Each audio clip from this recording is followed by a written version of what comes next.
right. Hello, everyone. Welcome to this panel. I think one of the last in this Q2B. I hope you had a good show thus far. New Faces panel is about companies that have not spoken at Q2B before. So we're going to explore together what they do and what's unique about them and what they approach. So maybe we can start from here onwards. So who are you and what do you do, Simon? Hi, thank you. My name's Simon Devitt. My day job is I'm the Research Director for the Centre for Quantum Software and Information at the University of Technology, Sydney. But I'm here representing a new startup out of Sydney called Eigensystems, which is a startup focused primarily on quantum education and training. So we released our first product last year, which some of you may have heard of. It's called the QuEra. It's a 30-qubit quantum computing system, emulation system that is targeted for education and training for undergraduates and younger students. So we launched this product back in the beginning of 2024 at Quantum Australia in Sydney, and then they started shipping September last year. So you can go to our website, quokacomputing.com. If you want to get a 10% discount, use the promo code OSAKA2025. But this device is bundled. We are slowly growing sort of education platforms and content designed to build up quantum literacy, not just for the quantum computing industry itself, but for generally in STEM. Pedagogy in physics, chemistry, mathematics, and computer science can be traced back to, quite frankly, the birth of things like quantum mechanics. And we think, given the digital age, what students are now interested in, that rethinking how we actually teach students about science, technology, engineering, and math can benefit from introducing the concepts that you see in quantum computing, communications, and sensing. I got to ask, just curious. So if the first product is 30 qubits, what's going to be the next one? 31? I mean, how much farther can you go? Well, Australian export control laws mean I have to stop at 34 qubits. I'm not actually allowed to export anything larger than a 34 qubit quantum computer, even if it is an emulation system. But no, this is our first generation device. Our second generation device is being designed now. It'll have enhanced emulation techniques. We probably won't push beyond 30 very much, but it'll incorporate some more sophisticated emulation techniques for different types of quantum circuits. We also have separate products that are being designed right now in collaboration with two hardware companies at the moment, Dirac and Pascal in France, where we're going to launch a series of collectibles, which is basically QuEra that's designed to look like their systems. So we'll have little miniature Dirac ones and little miniature Pascal ones. For other companies in the room, including QuEra, we are on the hunt. We want to very much be Pokemon about this. We want to collect them all and at least have one collectible from every major hardware modality. So the kind of training in that you see already on quantum computing platforms, they're obviously limited to things around the same size as what a QuEra can do. And at the moment, we don't really have the lesson plans at large scale. It's not something that occurs at the high school level or the undergraduate level, where people really care about doing large-scale algorithmic design. Again, it's about building quantum literacy and demystifying a lot about quantum. Our collectibles, by the way, are Lego computers, if you've seen them. Oh, yes, I have seen them. So they're actual physical. I remember there was a bunch of CGI stuff. Yeah. They're very physical. Oh, cool. Yeah, cool. we got the first one was about 2,100 pieces. Now we've got an 800-piece one. And who knows what's coming? I mean, I know, but I'm not going to tell you. Yeah. Well, these are designed very easy to use. That's nice. I'll plug it in a second. This is just a battery here. But if you go to our website, quokacomputing.com/Q2B, I just put a little script up there and a little command. You can all do it from your laptops now. I'll plug this in, and when it starts flashing yellow, you can actually send jobs to this quantum computer while we're sitting here talking. So I'll let you focus. And Izhar, who are you and what do you do? Hi, Izhar Medalsy. Thank you for having me. And I think Simon gave the perfect introduction to what we're doing. So we're focusing on simulation, and I'm a big believer in simulation. So what we're doing is we're developing scalable quantum operating system for different QPUs, etc. Currently, we're focusing on superconducting qubits. But really what differentiates us and gives us kind of an edge is the fact that we are starting from a very fundamental understanding of the system that is in front of us. So almost starting kind of from first principle, really deriving the system Hamiltonian and building on top of that simulation. And this simulation layer allows us to be very informed in the way that we're looking at calibration and control of the quantum hardware. And from that point on, you can think about generating a twin of this hardware. And obviously that augments the fact that you have one system in your hand. You will have many systems that are now virtualized, and it gives many opportunities, whether it's for those QPU manufacturers or for their users or for people who would like to have access, but it's still a bit too expensive, to be able to access something that looks and behave in the same way that the specific quantum device is looking. And our hypothesis, the reason we thought it's a company that's worth building, because building companies is very hard, is the fact that when you look at the history of many emerging industries, my background is in early days is in aviation as a pilot. Aviation wouldn't be today without flight simulators. And when I started my journey, you had to spend hours on an airplane and to be certified. Today, you can get into a flight simulator and leave with a certification on a 777. And the reason is that they've been able to virtualize this ginormous machine. If you look at the power of classical computing today, the engine behind the ability to design, validate, and augment those systems is the fact that you have companies like Synopsys or Cadence that are able to virtualize every component and every aspect of the stack. What we're doing is we're focusing on virtualization of the hardware, and from there are many possibilities on how we can serve the customers and the market. So I do have several questions for you, but I'd like to introduce our last speaker. So first, thank you very much for joining us.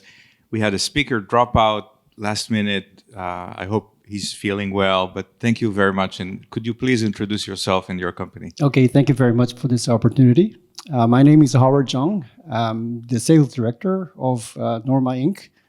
And we are a full stack quantum computing company in Korea, and we are the first mover in this quantum computing sector because Korea is comparatively a little bit behind. That's what everybody thinking. But now Korean government is investing heavily on quantum computing, and we are standing in the forefront. We developed a full stack quantum computer system called Q platform. So once you get into the qplatform.norma.co.kr, and this is our platform, providing all the user-friendly platform from software to the hardware. So if you want to really execute your circuits, you can just simply log in and you can run it on CPU-based server or GPU-based server or QPU-based server. So all the environment is there. And also we provide all the ready-made algorithms. How it is possible is because before the quantum computer is really available in the market, we already executed and implemented our business in a real life. So we have more than 10 real use case business references, and all the major companies, major corporations in Korea and the governments and institutions, they are using our algorithms, quantum algorithms. And based on that, we are already proceeding a lot of projects with the government and all the private corporations. And on top of that, even on top of these quantum platform, we have a post-quantum cryptography algorithm. We develop our own algorithm, and this has been adopted by the government as a KPQC, just like NIST in the United States. Just to clarify, so you're building a quantum computer? Yes, we build a quantum computer. Based on what modality? Superconducting modality. And is one available yet? Yes, it's available. So far we have made up to 8 qubits, and now we are building up 20 qubits. Okay. But on top of that, we are also collaborating with many other quantum computing manufacturers overseas. So one could hypothetically log onto your system, you've got all these algorithms, and then you can run them on the QuEra from Eigensystems. It sounds like it's on or something, and you want to... It's turned on. So if people can run stuff on this now, it's running on this device. If you, as I said, quackercomputing.com/Q2B, and you can play around with it. But yeah, if it's 8 qubits, you could I think I run have it on a to Quacker. a separate meeting with you after this. Very good. So, Thank you. Izhar, you said you're building an operating system for quantum. And Yes, operating that's right. system is sometimes overused. I mean, what do you mean when you say operating system? Great question. Yeah, I don't want to kind of, oversell here. Let's take it down one level and talk about what it means to take a QPU and why it's important to really start from the most fundamental level. So I'm sure you're familiar with the challenge of calibrating quantum devices. When we did almost like an experiment or a trial at the IQCC in Israel, we took on a challenge of remotely accessing a Novera QPU from Rigetti, 9 qubits, that we've never seen before. And the only information we had, because it was a challenge that was set up, by the way, by Quantum Machines, our great partner, is to start from the same thing that the customer will get when they purchase a Novera, whichever QPU, maybe one of your QPUs. And how do you deal with this kind of very fundamental information, and then from that point on, get to a working machine? Currently, just to put it in perspective, for those of you who are not familiar with the process, you need 2-3 very talented physicists to work tirelessly on this system for best case, a couple of weeks, and if things go a bit south, maybe longer, to go through a process of what we call bring up. So that's where that's the point where we really start. We look at the system. We have a lot of experience with superconducting qubits. We're able to understand what are the governing parameters of this specific system, and based on that, we're able to accelerate the process, so take it from weeks to hours, and also what we've been able to demonstrate in the IQCC, that we're able to reach performance levels that are matching or exceeding what Rigetti themselves reported on the same QPU. So 99.9% fidelity of a single qubit, 98.5. And that's kind of the basis for getting this system to work. That's kind of our first layer where we're focused. Once you're able to do that, now you're getting to the layer of abstraction where you need to maintain this system in top operating state, and then connect it to other layers, whether it's error correction, etc., where we're also starting to gravitate towards. So if I were to use a PC analogy, then you're building the BIOS, not Windows. Yeah. Right. At this point, it's the BIOS, and it's a great analogy. One day we hope to get to Windows, but I think the industry is still kind of. So it's the KAIOS. I don't know. That's, I'm going to coin this term. Thank you. Simon, does your emulator have noise capabilities? I mean, can I emulate a non-perfect circuit like in real life? You can do it, but you do it by basically adding stochastic gates into your emulation. But our goal with QuEra wasn't targeted at professionals. There's plenty of emulators, there's plenty of real-world systems that exist out there that you can, if you're a professional in the quantum computing industry, you can go access, you can go work in detailed noise models and see how to make those chips better. Our approach to QuEra really came out of our teaching that occurred at UTS. So UTS launched the first quantum software major in Australia. It was the first course in Australia that sort of brought quantum information from the computer science perspective. So historically in Australia, everything related to quantum technologies was done through physics. And we were the first to do it in computer science. And our students aren't learning quantum information from the standpoint of, I'm going to be a professional in this industry and I need to understand how these machines work. They really come at it from the perspective of, I'm a future user of this, in the same way as they're using GPUs and they're using tensor product units and AT6 and all this other stuff. And they got immensely frustrated by noise in real systems. Students are very hesitant in general to sort of come up to you and say that they don't understand what they're doing. They always assume they're doing something wrong.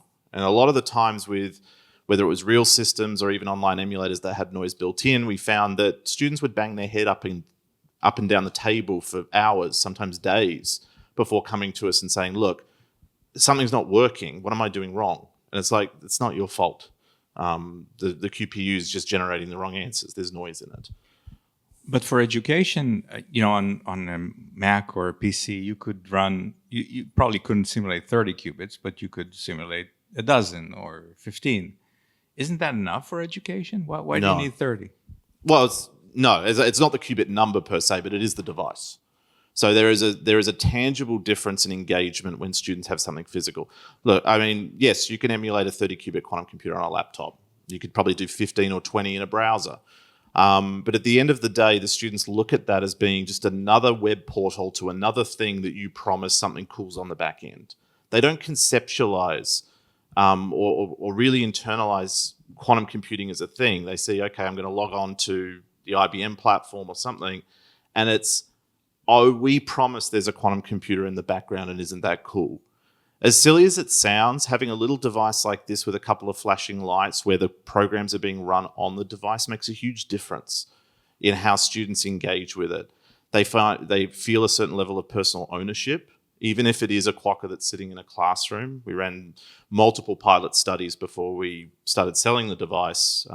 We ran pilot studies with about 30 quokkas at Aalto University in Finland.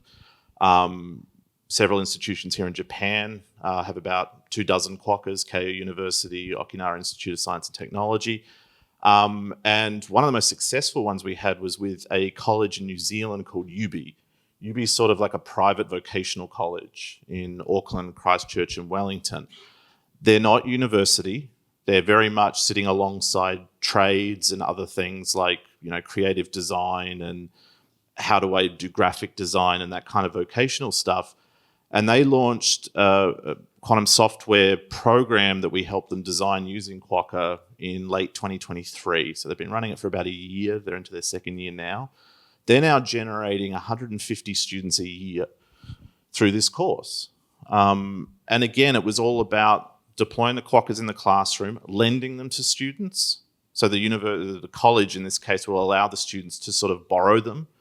They have 3 demi-semesters through the year. So they'll let them borrow them and take them home, and they get to go to the library and plug it in and run their quantum programs locally. And they've said it's made a huge difference in how the students relate to what's going on in the actual material itself, which we don't teach from the perspective of quantum algorithm development or professional stuff. Most of the content's about games. Uh-huh. And I wanted to ask about the computer. Sure. Yes. As Izhar mentioned, it's difficult to start a company. You need to be brave. There are difficult times. To be honest with you, our company was established in 2011, so it's more than 10 years. Okay. And we started it was a startup company with 5 people. Uh-huh. And the initial business was not a quantum at that time. It was a security business, wireless security. Because everybody has the wired network security, but we started as a wireless security company.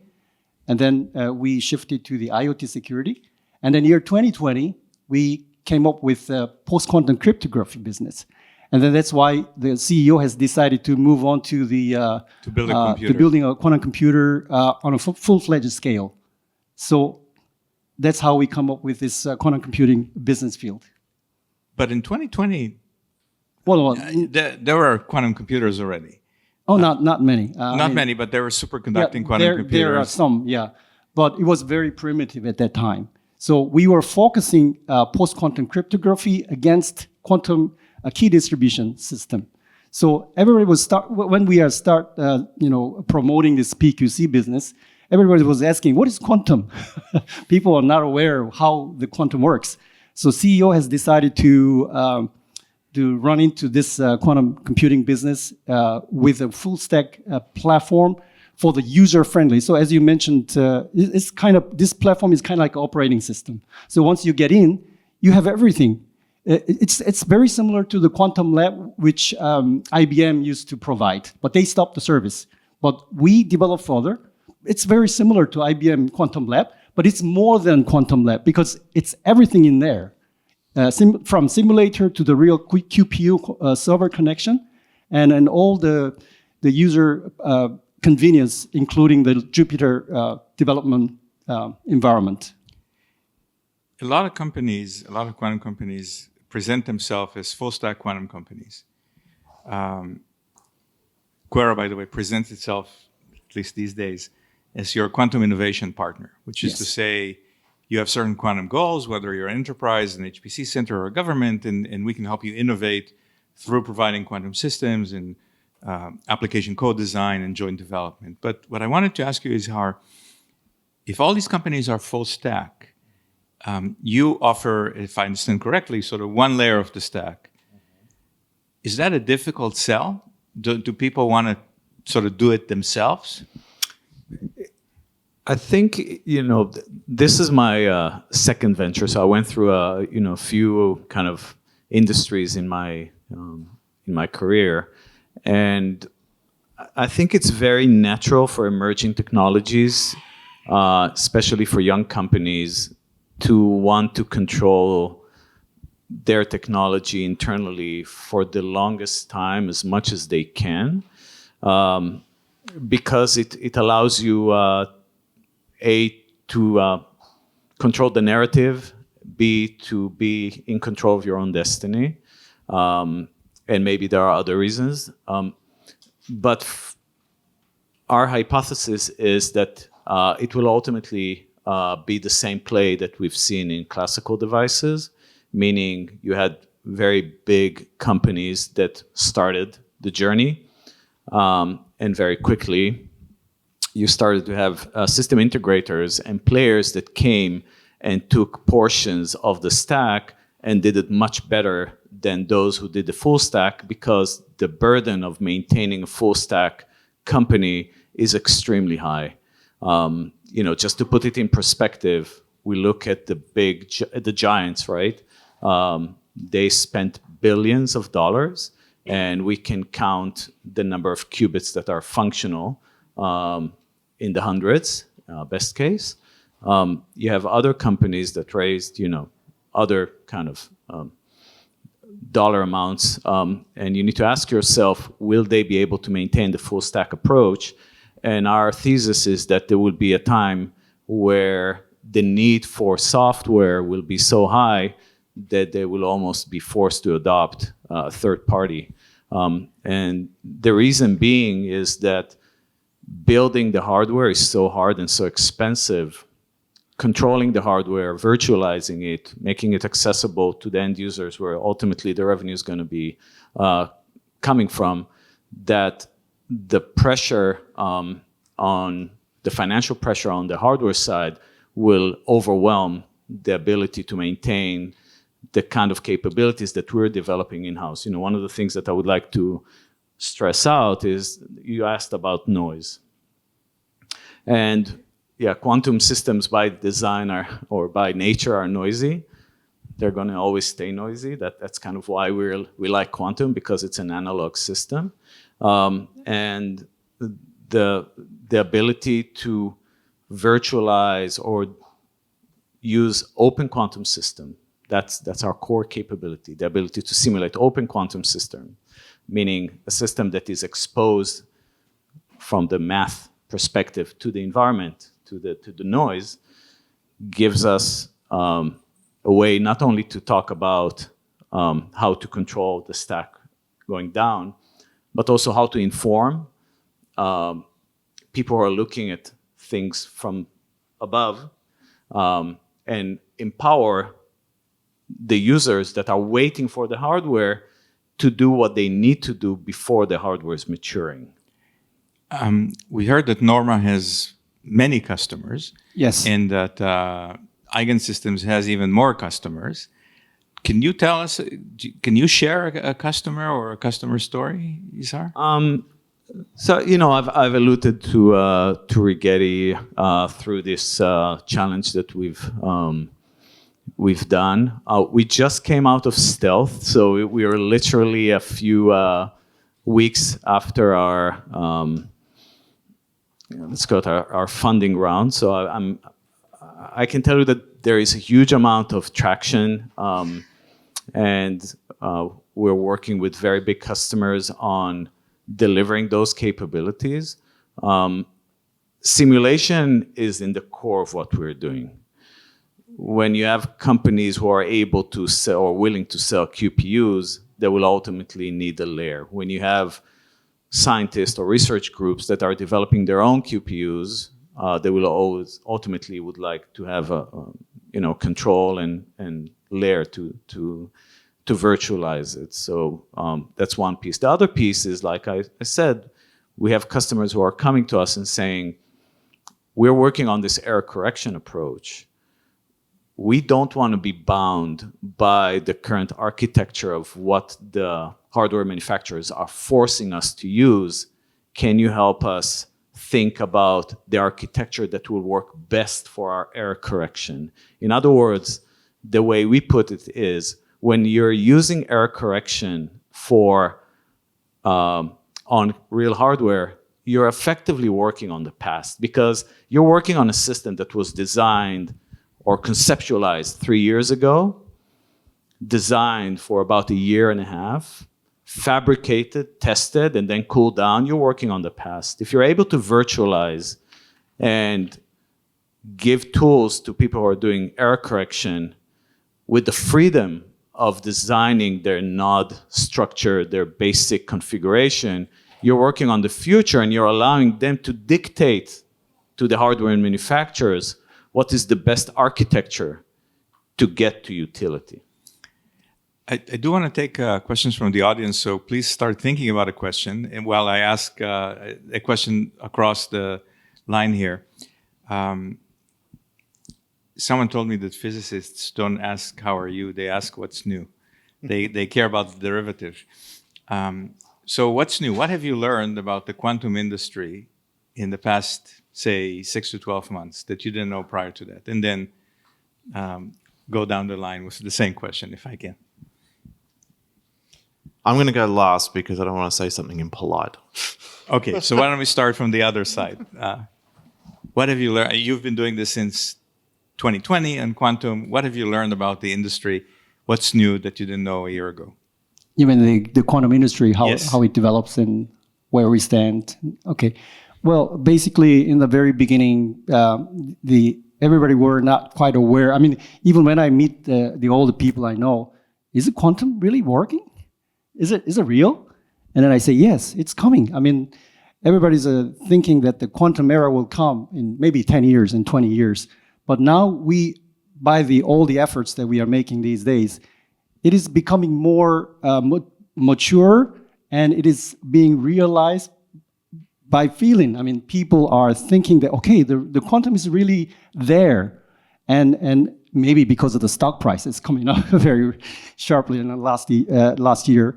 And then the quantum is now becoming a common word in a real life. That's how our Korean government is investing huge amount of money these days. And I'm pretty much sure that in the coming couple of years, the quantum will be a normality in real use and real life. And Izhar? I try to not repeat mistakes that I've done in the past, but it seems like I have a tendency of doing it. So my first business, I built a 3D printing company. I didn't know anything about 3D printing, and I think that allowed me to be very bullish on what we would like to achieve, and kind of be very naive about it, and take this leap of faith and invest a lot in building something that's highly differentiated. I'm not a huge expert on quantum. I did my PhD in a related field of computation on nanoscale with nano quantum dots, etc. So I think being in this field for a few years and coming more from the business side, I'm actually extremely optimistic when we curated the idea for the company 3 years ago. You know, my two co-founders, so the three of us kind of sat together and you know, we asked Daniel Idar. He said, yeah, it will take 15 to 20 years. Professor Amir Yacobi from Harvard, 15 to 20 years. I think if we're asking them today, they're way more optimistic. So I feel that the level of investment with the current traction that we're seeing and this kind of the courage that companies or the position that companies are putting themselves will manifest itself in a positive way. So I've learned that we're in a better spot than I thought we were. And Simon, something polite? Yes, I've had the time to think for a second. I'll put my academic hat on for this one rather than Eigensystems, although I think quantum literacy in education is going to be a mainstay for certainly the short to medium term and hopefully in the long term if we can get these machines working. But sort of from the more academic perspective, I'm optimistic in the sense that we've seen a distinct language shift amongst the quantum computing industry in the last 2 to 3 years-ish. We were on NISC for such a long period of time, maybe not that long, but a decent period of time. And now we certainly do see the language of moving more into this idea of fault-tolerant quantum computing and fully error-corrected systems. There's still, I think, a bit of a mismatch, and maybe it's because of the genesis of so many of these companies where they do come out of world-leading experimental groups, to sort of ignore the 30-plus years of research that has gone into algorithms and complexity theory. Arguably, algorithms and complexity theory for quantum were around significantly longer than the hardware itself. Depending on who you talk to, you could say that the birth of quantum information processing as a subdiscipline of physics was Steve Weisner back in 1969 or Holovo in 74, all the way up to Shaw in 94. So it's a decent amount of time, and we really do understand a lot about the scale of algorithms that you're going to need to tap into this utility that everyone talks about. And what I'm a little concerned about, although I am bolstered by the language changing over the last few years, is it's still a very steep Helmholtz function. It's a cliff face between where these machines, even on the most optimistic roadmaps, if they're successful, to what we have started, or for many of these applications, long identified as being where the real sort of treasure chest is for quantum. DARPA's done some programs in the last couple of years, the quantum benchmarking program, which is now morphed into the Quantum Benchmark Initiative, where they did characterize hundreds of subclasses of algorithms and talk about, the scale of the machines that are really needed to tap into this utility. What I'm kind of hoping within the ecosystem is that we can maybe even think about a different phase shift in perspective. I kind of look at quantum computing and quantum communications and sensing systems as sort of a broad class of provider technologies for entanglement as a commodity in and of itself. Like electricity. We've got certain ways we generate electricity, we've got certain ways we transmit electricity, and we've got certain ways we consume electricity. I'm over here on an Australian delegation ostensibly for Osaka, the World Expo. You look back to another World Expo back in the 1800s. What were they trying to sell? They were trying to sell electricity. And what did they do to try to sell it? Okay, we're going to light up the Chicago Expo with light bulbs. It wasn't the light bulb itself. It was the fact that, Edison and Westinghouse and these other businesses were starting to produce something that they recognized as a commodity, but didn't know how to sell it to industry or the public. And so they did it through light bulbs and they did it through making it flashy. I kind of think it's not about necessarily, I'm going to replace this computing element or this potential little part of the workflow of this climate model or this drug development model. I think we need to be a bit more inventive about, let's think of entanglement like electricity, and let's try to use computers and communication systems and sensors as just sort of the modalities in which we produce and consume it rather than what it is in and of itself. One of the things, I'm very optimistic about the industry, and I think we are entering a new phase. Sometimes when we're in the trenches of trying to do stuff, we forget to look at the big picture. And it was just 10 years ago, give or take, that the question was whether quantum computers could be built at all. I mean, people said, oh, yeah, you could do this, and maybe you can get entangled. And someone would say, okay, can you build a quantum computer with 2 qubits? Forget 8 or 30, just give me 2. And then many companies proved that, yes, that's possible. And then the second phase was about error correction, because everyone understands that qubits are fragile and they're susceptible to the environment. Every qubit is susceptible to something else. And so the question is, could errors be detected and corrected? And I think it primarily started from a very important paper that Harvard led and QuEra participated together with MIT and others in December of 23, had 48 logical qubits. And then since then, Google Willow and other people have done and said, yes, we can detect and correct errors, and that makes for better qubits. So now this third phase that we're in is, can we scale? Can we really make it something that's truly useful and not just a scientific discovery toy? And that's why I'm so excited. Is there any question from the audience? Please raise your hand if you have one. If not, I run a podcast. By now I have 200 episodes, give or take. You beat my podcast. And one of my favorite questions is a hypothetical. If you could have dinner with one of the quantum greats, dead or alive, who would that person be? So why don't we start from Norma and work our way here? Who would you invite to dinner, dead or alive? Could you give me a more precise question? So, the question is, if you could have dinner with one of the quantum greats, dead or alive, who would that be? So, for instance, a lot of people on my podcast say, oh, Richard Feynman, because he was both a great physicist and sounds like a really fun guy to have dinner with. But who would you want to have dinner with? Well, I don't know. There are too many, so you need a dinner party. Okay. Yeah. Izhar, how about you? I'm not sure if it's the answer you're looking for, but I would love to have a dinner with the CEO of NVIDIA. With the CEO of NVIDIA. But he thinks, he said quantum is 20 years away, but then he changed his mind. Exactly. Right? Then he changed his mind, and maybe, using his GPUs, we'll be able to do something magnificent. That's a fair question. And I mean, I had people... once in a while, I publish a histogram of the answers. So it took many, many, many episodes until Einstein came about, by the way, which was very curious. People had Schrödinger, people, depending on the nationality. So the Danes had, Niels Bohr and others. How about you, Simon? Who would you like to have dinner with? I'd like to go have dinner with Jeremy for quantum owes me money. And once you get that out of the way, then we'll talk about photonics. Then we'll talk about photonics. Yeah.